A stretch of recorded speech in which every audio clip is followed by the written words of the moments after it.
Hey everybody, it's Chastity with Bluegrass Mystic Company. While I'm sitting here waiting for an appointment, I just wanted to share some tick safety things with you. If you didn't know, I graduated from Western Kentucky University in 2009 with an interdisciplinary biology degree, and I studied infectious diseases for 3 years. I am by no means an expert, but I like sharing what I do know.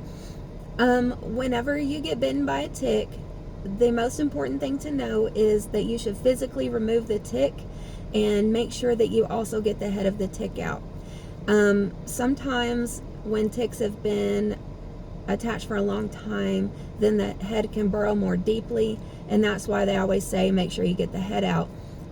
It's a lot easier when they've just attached.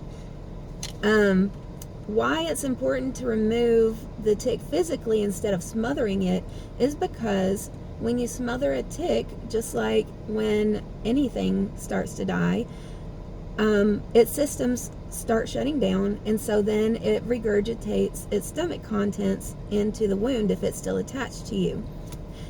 Tick diseases are carried in the guts of ticks, and so by smothering the tick and having it vomit into the wound that it's created by its bite, you cause it to inoculate the wound with any pathogens that it might carry. So then, of course, you remove the tick, and you might not think anything of it, and then a couple weeks to a couple months later, you get sick, and you don't know why. That happens a lot with those type of diseases. So now there are programs like the University of, can't talk today.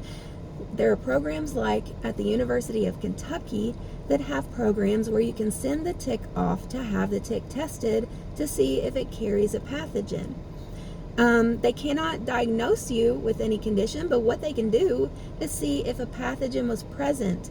You can then take that report to your doctor and say, hey, I am worried that I might have contracted a tick-borne illness. Can we test me? And that can often speed up a diagnosis, especially if you're already sick and you don't know why. So even if you don't feel sick when the tick bites you, even within a couple days, it might be worth going ahead and sending the tick off to these free programs just so that you have a clear mind and you don't have to worry. To prevent tick bites, there's a couple of things you can do. There's lemon eucalyptus essential oil is apparently a good deterrent. Also DEET, of course. And then there's a chemical called permethrin. However, permethrin is very strong. You actually have to spray that on your clothes 24 hours before you wear them, because it's very toxic until it dries. And then this is a really strong deterrent for ticks. When I was in an internship at Western Kentucky University, we went to Mammoth Cave, and the ticks that year were horrific. In one instance, I got bitten by over 80 ticks, and so what we had to do was spray our clothes with the permethrin, wear DEET, and then also we had to duct tape our pants to our shoes or our hiking boots, and then we had to use the duct tape before we would get in the vehicles and use that to scrape off all the ticks that were crawling up our pant legs, even with those chemicals. Hopefully it's not that bad this year, but those are some of the things we had to do when we were in the deep woods out there at Mammoth Cave. But if you keep your grass cut, then it's probably not going to be as much of a problem.